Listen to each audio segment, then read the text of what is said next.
Welcome back, everybody, to another TLC conversation. Today, we're going to welcome Lucia Brink for a first-time presentation on the TLC. Today, she's going to share her talk on how people do read sometimes and how to A/B test content and blogs. So meet Lucia. Lucia built her first web shop at 11 years old, like you do. And by now she's done experiments on 20 million plus visitors. Her clients range from startups to $1 billion companies. She's the recent winner of the Experimentation Culture Awards 2023 for the work she did co-founding the Women in Experimentation community, which if you haven't checked it out, I highly encourage you. It's amazing. She is ex-CXL, and I love this, biggest news website of the Netherlands, which is awesome. Couldn't even fit it on one line. That's nu.nl with 8 million visitors. So welcome, Lucia. I'm going to pass the screen share over to you and let you take it away. Yes, thank you so much. What a great introduction. And I'm trying to share my screen right now. Here it comes. First of all, I want to thank all of you guys that you're here and, you took this decision to be here, spend your time. And of course, I'll try to teach you a lot of stuff as much as possible. That's my part, I guess. I'll do some technical stuff. I'll give you some examples. But I also try to pick your brain and maybe shift your mindset a little bit. And for most of the topic will be about experimentation for blogs and content websites. And of course, later on, we have room for questions. So if you have something specific or you want to learn something else, let me know. The first thing is I want to ask you something and you can answer in the chat. How many percentage of our thoughts are the same as yesterday? If you would have to make an estimate, just put it in the chat here. Otherwise, the TLC is going to be flooded. But just here in the Zoom, how many percentage of your thoughts do you think are the same as yesterday? I'm going to open my chat. Okay, I see one person that says 0.1%, and I see 70%, 90%, 15%, big ranges here. Thanks for guessing with me, guys. The number is quite shocking. Okay, I'm going to click, I'm going to review it. 98% of our thoughts are the same as yesterday. If you don't believe me, that's okay. You can figure out the research right here. You can read more about it. It's quite a lot, but for me, it does explain a lot as well. So that's one part of the bad news, because if your thoughts are 98% the same as yesterday, how do you ever come up with a new experiment idea, with a new A/B test idea? And especially for non-e-commerce websites, because for e-commerce websites, there are best practices, there are so many people doing it. But what about if you need to optimize for a news website or a content website or organic traffic? It's going to be tough, but at least now you know. Then maybe most of you will notice, but how many percentage of experiments is on general a win? So what's an average win rate? And this is based on VWO, and they have analyzed 1,000 experiments. But maybe you guys can guess in the chat again. I see 21%, 40%. All right, 30%, 5, 15, 35. Okay, a little bit less. We're a little bit less enthusiastic or positive in this side because we are all practitioners, right? We kind of know. The answer is 14%, which is kind of bad news again. But at least what I do when I learn about these things is at least now we know, right? And now we can do something about it and, at least try to accept what it is. I think Kelly did a great job of introducing me.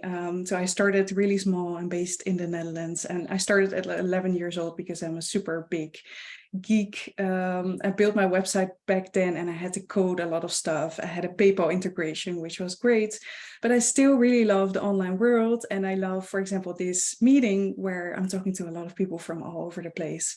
And we're talking about how much percentage of our thoughts are the same as yesterday. That's amazing. Right now, we're working globally. I have my own small agency consultancy and Women in Experimentation, the platform. I won't be talking too much about myself, but just to give you a little bit of my background, I started at an e-commerce website as well. And I think most of us are most of the time optimizing for e-commerce platforms. I started at a telco. That's where I learned CRO.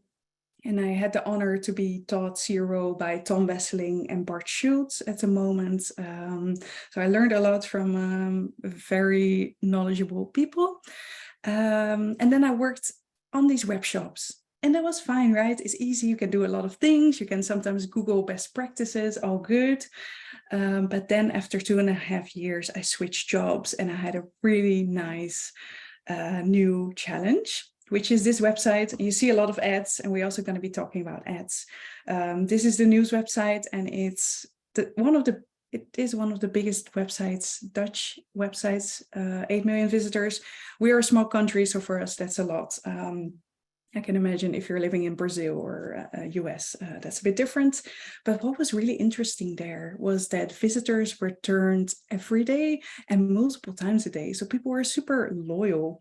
And that was different from the e-commerce that I knew, where people would just come and buy an iPhone, or people would come and buy an internet subscription, although that took a little bit longer. That would take like about a month.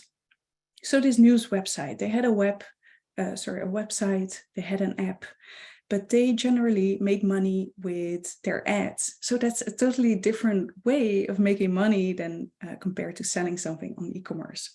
And the goal was to increase the number of page views and the number of sessions per user, which basically means it translates into, if that increases, then we can show more ads, then we can make money, but also they are journalists, right? So they want more articles to be read. So that goes hand in hand.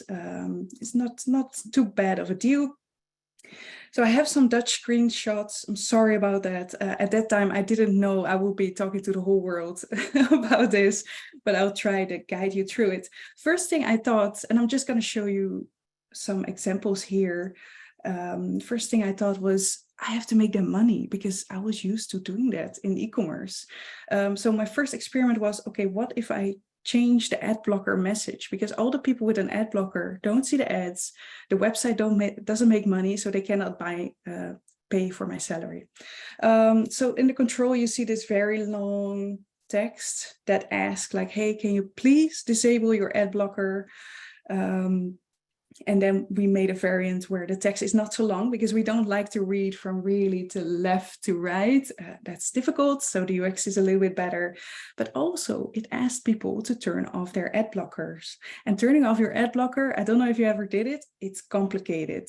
But people read this message and they went and turned off their ad blockers. So we asked them in a nice way. In the variant we said, hey, we need your help in order to keep on facilitating free news. Please turn off your ad blocker.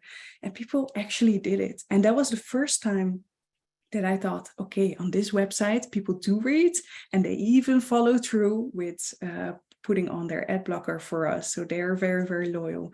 And that was interesting to see coming from an e-commerce where it was all about stimulating like more non-rational behavior.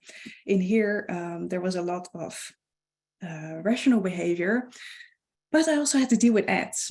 And there was kind of this rule in the product team that once you place an ad, the ad will never go away because that's an income, like an income stream, right? It's a cash flow.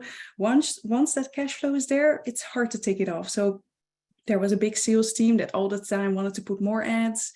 And we kind of like had to hold the fort, like, no, that's not good for usability. But we also wanted to try and prove that. Of course, what you get is you get experiments with like, hey, let's place the ad higher on the page. So here you see in the variant that the ad is a little bit higher on the content. Sure, that works. That is a win. But something that we also struggled with was that our sales team wanted to use bigger ad formats. They wanted to use an ad format that would cover your whole phone.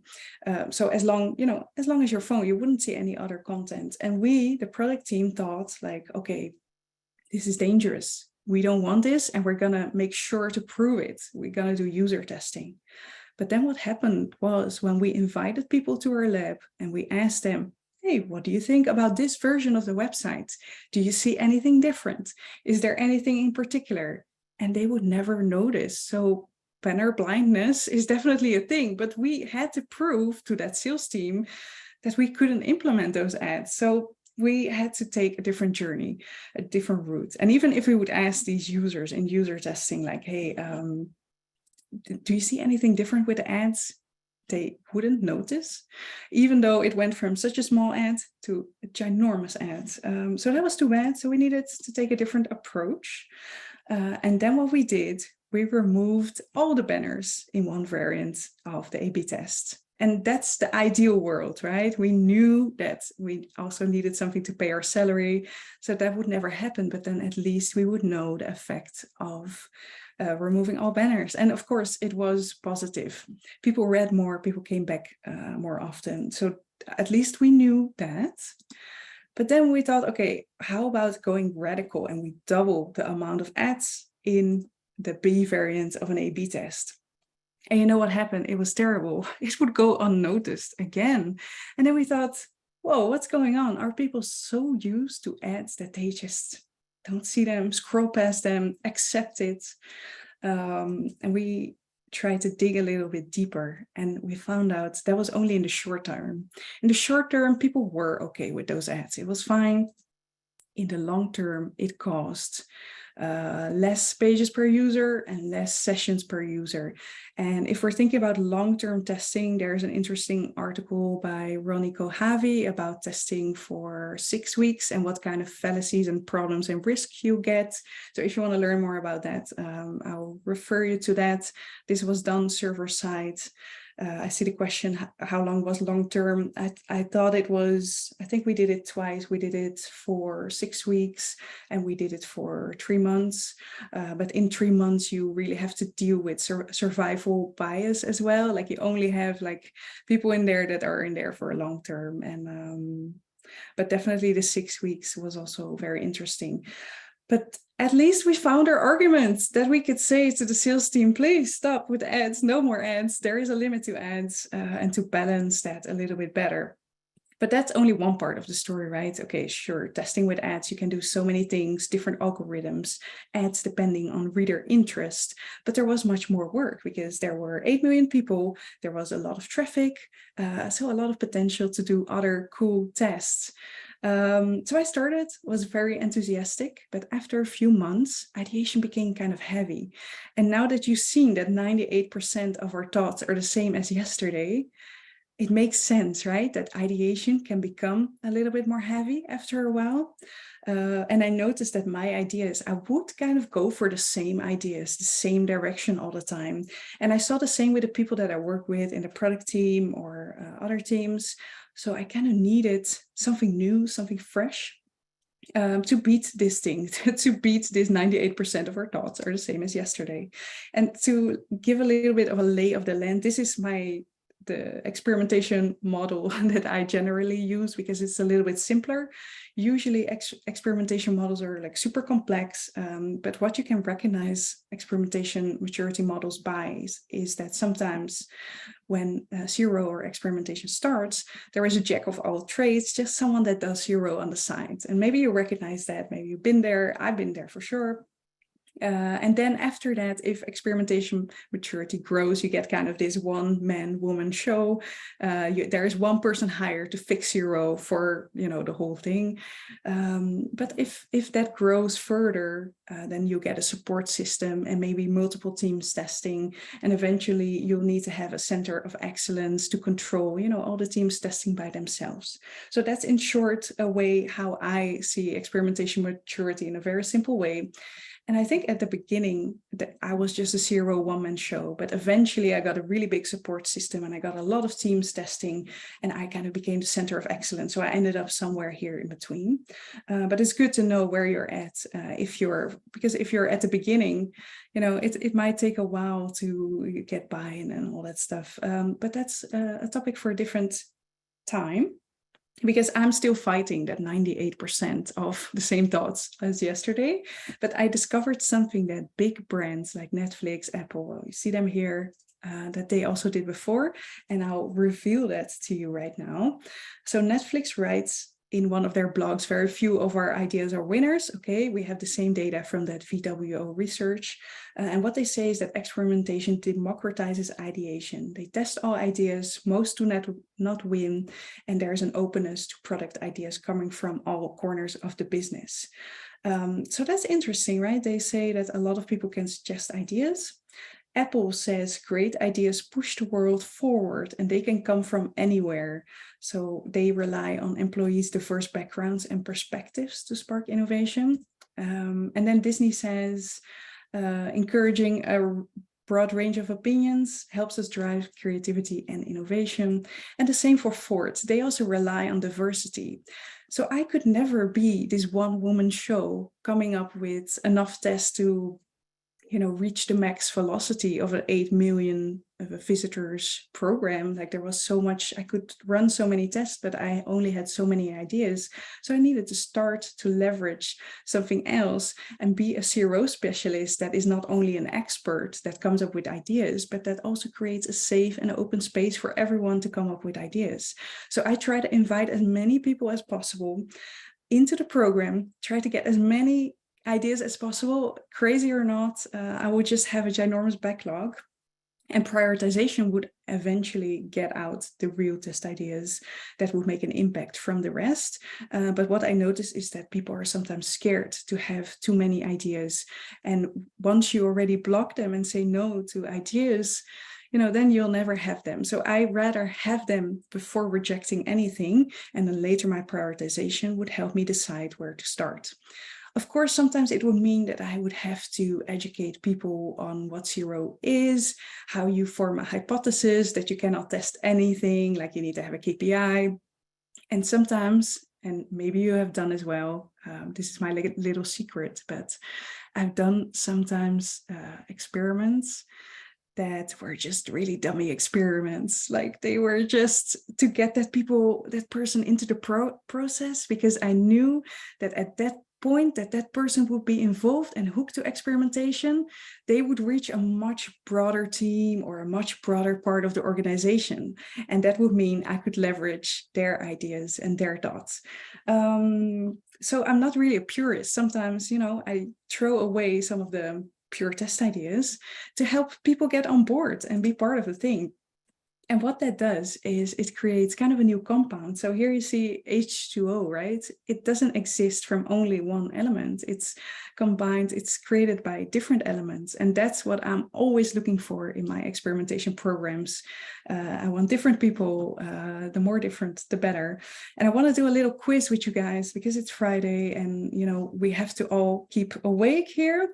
So you can put in the chat if you think A, B, or C won. And I'm just going to show you a lot of different ideas, and maybe it inspires you, maybe it's not relevant to you, it's okay. But you'll see that those ideas come from different sides of the business. So this is an idea from a developer. He came to me and he said, how should I load the app? Should I load it all at once? Should I load it in 2 parts? Or should I load it in multiple parts? So this was actually the news website. I made it into a wireframe. What do you guys think? Please put in the chat A, B, or C. All right, lots of C's there. Yes, you're right. That led to 2% more page views, which is great for this website. Like that's a lot of money. But this was an idea that I would have never thought of. I mean, I can code websites, but I'm not so deep into the, all the dev stuff all the time. So I needed a developer to come up with a great idea like this. Another one, an idea from the designer, and I'm sorry about the Dutch, but you can see through it. So here you see the titles of the page are like having the ... instead of being fully written. And then the designer said, why are we doing this? We can just use the 3 lines and just write out the whole thing. So we have A and B here. What do you guys think, A or B? After 2 lines or 3 lines fully written? All right, so people are really guessing A, B. I see a lot of different ones. Okay, the winner was, and I think it's very interesting. I have used this in other situations as well with content. The winner was A. And I suspect, but of course that's a hypothesis, that it creates some kind of cliffhanger effect. And I've seen it with other content as well. Then another idea from the chief editor. Here you see there is one top image, there is one highlighted article, but of course there is not always one most important news. Sometimes terrible things, because that's most of the time what news is, sometimes terrible things happen at the same time, and the chief editor wanted to show two important news tiles. So which one do you think won, A or B? What would you guess? I see A, I see B. So it was also kind of between, should we have more content? Will that serve people better? Or should we keep it more focused? And the answer was, I still see some chats. Thanks, guys. Hope you're having fun there. It was A. So we also run a survey at the same time. So what I would love to do, because there was also a lot of traffic, you can just run a little survey on 2% of the people in your experiment, and I would still have a great sample. And then I would ask in A and in B, like, hey, what do you think of the website? And what do you think of the change? And with the change, people said, I don't like it because it kills my overview. I just want to have a clear overview. It was kind of helping them better, they said. And with the two articles on top, they didn't know which one was the most important, and it confused them. So that was that. And this was a team collaboration. And I think this is an easy one, honestly. So instead of just having the front page static, we would load new articles, because this if you wouldn't come back to the app, or if you wouldn't refresh your page, you would never see new news. So in the B variant, there would be this new news, and it would be automatically refreshed, and this block would be there if you came back within 2 hours. Which did you think won, A or B? A, B, B. All right. Here it was B, and this was something that we explored for a long period of time. Like, should we show it after 2 hours of within coming back? Should it be 4 hours? How many articles should it be? What should it look like? But this really resonated with the value of this brand, which is show the news, the latest news, the fastest. So this was a way which they could promise that even better. Then another one, I made this into a wireframe, but it's the same website. So A is just headlines, and B is, and this was an idea of the deputy chief editor, to show a description of the content as well, and also the journalist, because the journalists, sometimes they are kind of famous on Twitter and people know them, so that might work better. Which one do you think won? I see B, B, B. I see someone saying authority. Is that A? Not sure. B. And the answer was A. And, you know, I did a survey in both of the variants, and then I asked, what do you like? What do you don't like? And then people said about the B variant, they said, I'm losing my sense of overview. So kind of the same as showing two top articles. People really loved to scan this page, and then they would feel like, oh, I've read everything. And maybe they wanted to learn something more and clicked on some specific extra. Sorry about my phone. I think we're almost there. This was a product owner idea, and this is also a best practice I've been seeing a lot online. Sorry, it's Dutch again, but it's basically showing an ad and saying on top, like, read more below, or this article continues after this part. What we tried to avoid was saying the word ads, because we thought maybe that gives some bad connotations, bad feelings. Who do you think won, A, B, or C? I see some Dutch word in the chat. Kop en snelle. Exactly. People just want to read the titles of news. I think even in newspapers. A, C. All right. Actually, the A variant was the winner. Adding this little line didn't even make people scroll more. It wasn't better for page views, and we had a special metric here, which was very interesting, like an engagement metric that calculated the scroll on the page, but also the time spent. So you would know that people wouldn't just, scroll really quick down, but would actually read it. So we didn't implement this because this would just push the content down. And it didn't help at all, but it's definitely a best practice you might see online. But for this website, it didn't work. Of course, best practices, you never know. Experiment yourself, please, and you will find out. Another idea from the deputy chief editor was to add, this is just a normal page, but in B, they pushed the finance block down, and after 7 o'clock in the evening, they posted content that was most read during the day, so that people could catch up if they had missed the day. So what do you think, A or B? Someone says timely content wins. Could be. I see some B's there. All right, thanks for participating, everyone. And this is fun. Also an A in there. It was B. It was actually good to have a recap and we did much more with special content or specific content at specific times of day. So for example, people would always say, if you ask them, they would say, oh, I read the hard news about, politics. I read news about sports maybe, but they would never say I read sports about entertainment. But they would, and they would especially after 4. So that was very interesting to see that, different times of day ask for different types of content.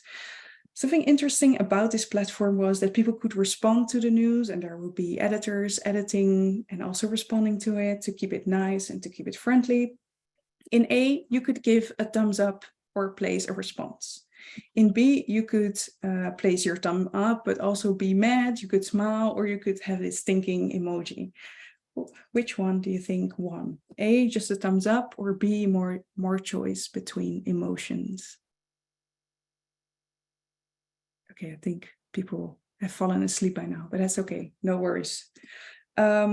Oh, it's really in between, but I know the answer. The answer is B. B performed better, much more engagement. People came back more, people did more sessions, but it was never implemented because it kind of went against what the news wanted to be. Like they didn't want to be a platform that would facilitate like a lot of hateful emojis, or like even we played around with emojis as well, but it just didn't feel so good to have people being so emotional in certain ways, because they wanted to be like a objective news platform. So they never implemented it, even though it was a win, but it was interesting.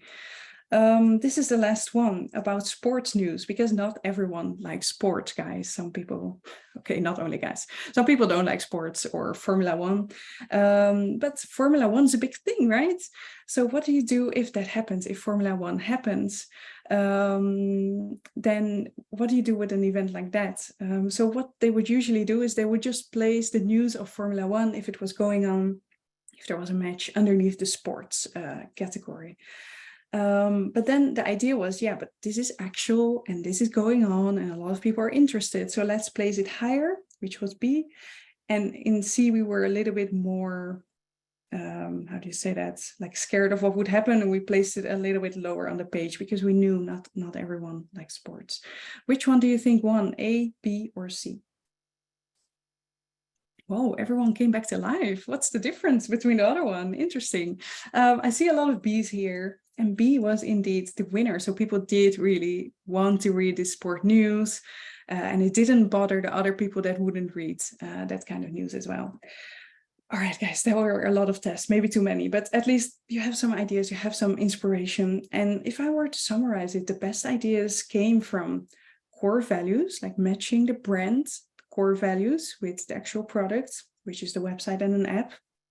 Timing of the content in this case, and also trying to get people to engage with content. So we did a lot around that, build a community, try to get people to vote on things, to respond on things. That will be very helpful. But my point is actually that, I'm still thinking about that 98% thoughts are the same as yesterday, but I experimented with the idea of the editor-in-chief right after the idea of an intern. And this is what I really love about experimentation, is that everyone can have a voice, everyone can have a great idea. And if you run a big experimentation program, you will need to facilitate other voices within your organization as well. So of course, so I'm going to suggest a new world here. And what we know is the voice of customer. So we do research, we do a bunch of research, we look to data, we do customer surveys, we do polls. But then what we're missing is kind of the voice of our organization. There are people there that are very different, that have studied something different, that are just, that they can come from a different country, but they can also just have studied something weird like me. I've studied Japanese. Then you have a different background. And then you have that new compound formed. And that can be very, very helpful for ideation. And a very nice example here is YouTube. So YouTube figured out that at one time, they figured that 5 to 10% of their videos were uploaded upside down. Okay, you can fix it, no worries. But why was this happening? And it took a lefty to figure it out, because let me show you. If you have your phone here and you make a video for YouTube, you turn like this. But if you're left-handed, it goes like this and your video will be upside down. So this is another argument why you should have different people with different backgrounds and different expertise on your team and also involved in experimentation. I also want to touch a little bit on optimizing for blogs and organic content. So this is one website, and they had a lot of good organic content in the sense that it would attract people.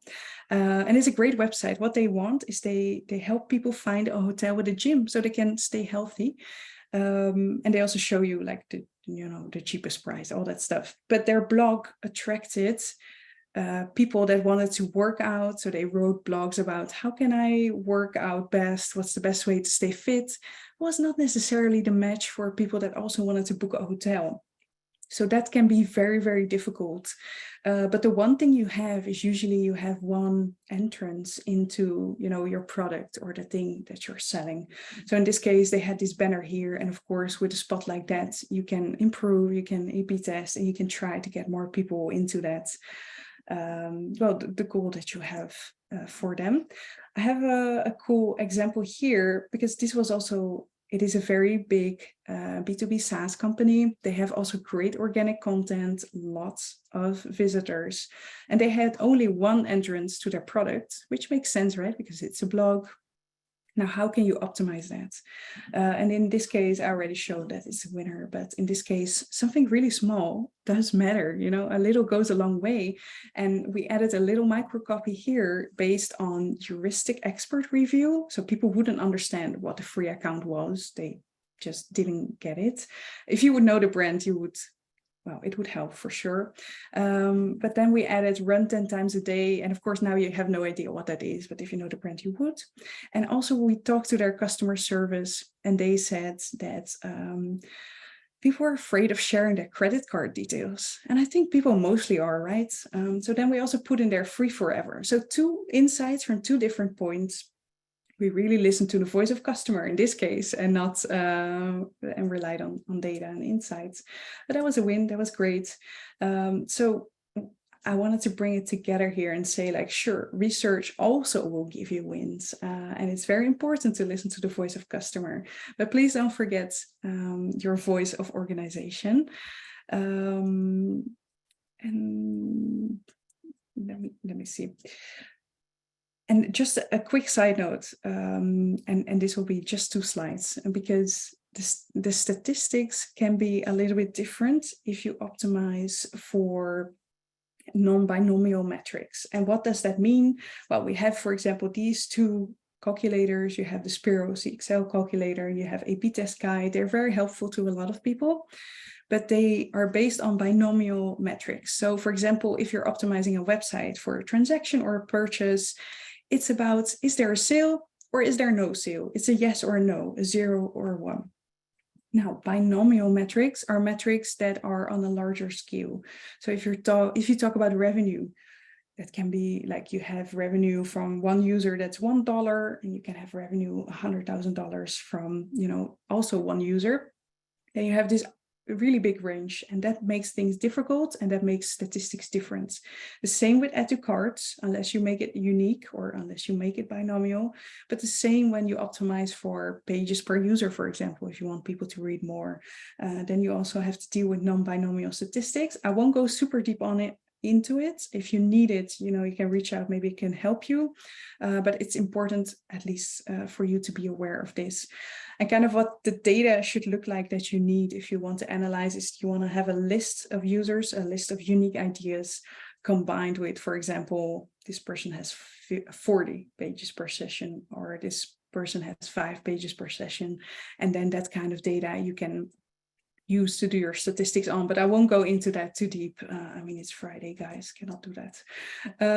So let's end with the bad news, just to make sure you remember that 98% of our thoughts are the same as yesterday, and that only 14% of experiments is a win, but now at least we know.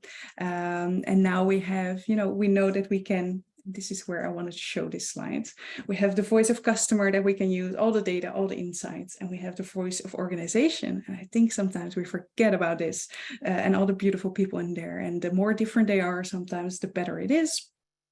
So please rely on them as well. And that's it, guys. And it's now time to ask questions if you like. Thanks so much. Awesome. This was amazing, Lucia. I was so excited to have you on, and you blew away my expectations. This was such a wonderful talk, great interactivity. Really, really appreciate it.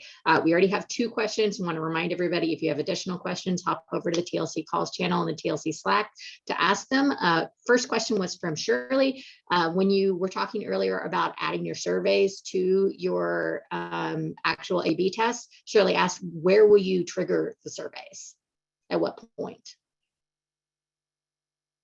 You're muted. I was muted. Yes, it's a great question, Shirley. Thank you. So of course it's a bit tricky, but I wouldn't do them on all visitors, although I've tested if surveys actually had an impact on, whatever rate it is that you're trying to improve. So I would first of all take a smaller percentage, because I had the data. Sometimes you don't have that luxury. And on top of that, it would depend on the website a little bit. So after a few seconds, because people need some time, right? Or after a new page, but it really, I look at it per A/B test, what fits best. So I don't have one black and white answer, but definitely, give your visitor some time to experience the thing, of course. I hope that helps. I do want to point out here, it depends on what platform you're using. And this is the TLC. There's no plugging or anything, but Conductrix does happen to be our sponsor, and they have a survey platform. And I'm pointing this out only because they have a methodology that allows you to test within the survey, they can A/B test the impact of the survey. So it's to my knowledge, it's the only platform that's cool. to actually A/B test whether or not there's an impact of running the survey. And you can actually look at the results of your A/B test by survey results, and you can look at the survey results by A/B test. So it goes both ways. So there's that available to you as well. And second question is from Ram. Any thoughts on protecting testing program integrity, meaning preventing the test queue from being loaded with political tests? Like hippo tests. Well, of course, sometimes you're gonna need to do some hippo tests, and you need to get people on board. You need to get stakeholders on board. So it's a balancing act anyway. But what I do try and do is make clear to them, for example, by doing a quiz like this and having them guess, they will, for example, figure out like, oh, my decisions, I don't always know what I'm doing, apparently. And sometimes this comes as a shock to people. So sometimes I try to do that in a playful way, or I will just sneak in some other A/B tests on the side to make sure the program is balanced. And it usually takes a while for people to adopt this new situation. But there are a few ways to go about it, but it's good to be aware of it. You can even, track percentages if you like how much percentage of hippo tests do we have, and do we also run other tests next to that? Because that is definitely important. As I showed you, there is even research that says that it's sometimes even better to hire more diverse people, so people that are very different from you, instead of hiring the best person. So, having more people on your experimentation program can really mean a lot. It does. And I like to point out, while we all know about the hippos, thank you, Ronnie, and all those who came up with that. But there's also the very true fact that they are, in at least some cases, the highest paid because of their expertise and experience, and they got there for a reason. So we do want to listen to them and at least give them an opportunity, and we do test, so we can always validate. So yeah, it's good that you point that out. And if I can we, add on that, we forget that. Yeah, exactly. Because my point is also to have everyone have a space, and kind of the same space, right? And you need a process, and you need certain methodology to make sure you filter out the right ideas at the right moment. But in fact, all ideas should be, have a space there. What we want to avoid is the loudest voices being the Sure. only voices. Yes. Sahil asked, what are the variables that you consider while doing runtime calculation for an A/B test? And what's the average MDE that works the best? Oh, interesting questions. I mean, we can talk about this for a long time. Bandwidth calculations are great. And it depends really on the website that you're testing, right? Like you can aim for a perfect MDE, but sometimes you just don't have the traffic. So I do, of course, I hope for an MDE lower than 15%.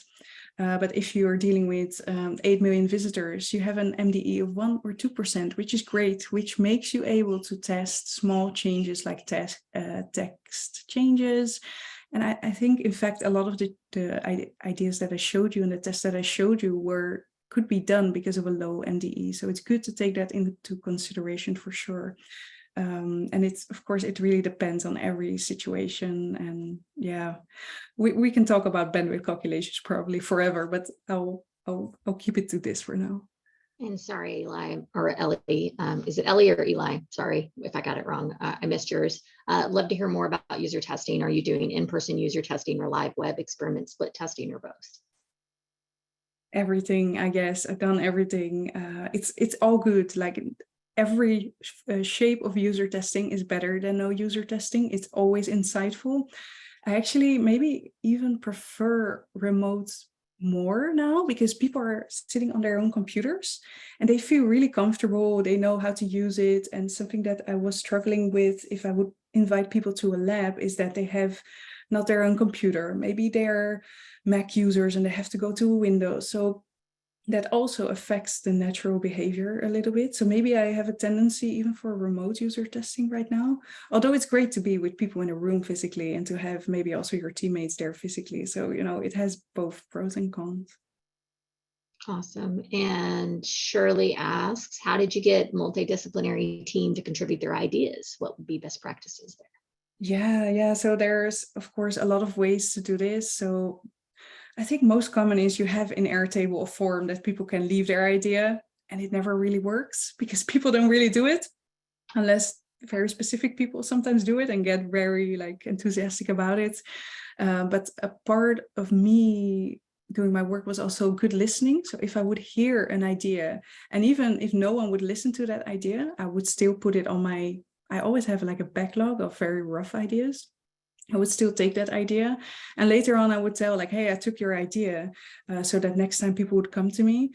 So that I kind of always invited people to come to me with ideas, which can be a bit overloading. But in fact, maybe that's just how you start. And eventually, people, if you go towards a center of excellence and people can experiment themselves, then they're gonna have the tools to do it themselves as well. And also something I would try to do to get people enthusiastic is call out a winner of the quarter who suggested the most ideas or suggested the most winning ideas, and then just give them a little prize or cake. Food always works, right? But just to keep it positive and nice and light. And but of course, there's many ways to go about this. I saw when I used to work at Dell, and one of the things we did is, if you know, like Lego blocks, we had Duplo blocks. And one of the things that we would do is we would give a Duplo block and we put their name on it for the best ideas. And people would, compete to build a Duplo block wall of like supporting ideas. And so they were trying to, like, on their cube walls, they were trying to build, supporting walls of, because they were the most best ideas of, building their supporting walls. It was a whole thing. It was really cute. And then they had like Monopoly money that they would like bet with, and they would pin that to their walls. So anything you can do to get people, competing, and it's great ideas. And of course, food always works.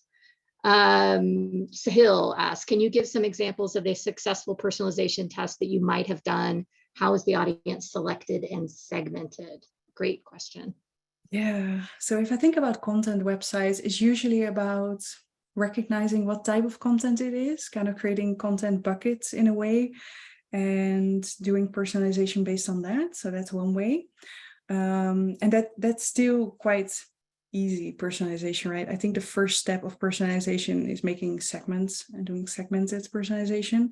While a next step can be you really create a model or a more complicated setup with multiple, decision paths that users can take, which will lead to a certain personalization. But I think easy ones are then the content buckets, the time on the websites. In the case of a news website, maybe for organic blogs, that doesn't matter. Also suggesting new articles can be, of course, based on behavior and, how good your algorithm is. Well, I guess it depends on your team. If you can work with data scientists, that's great.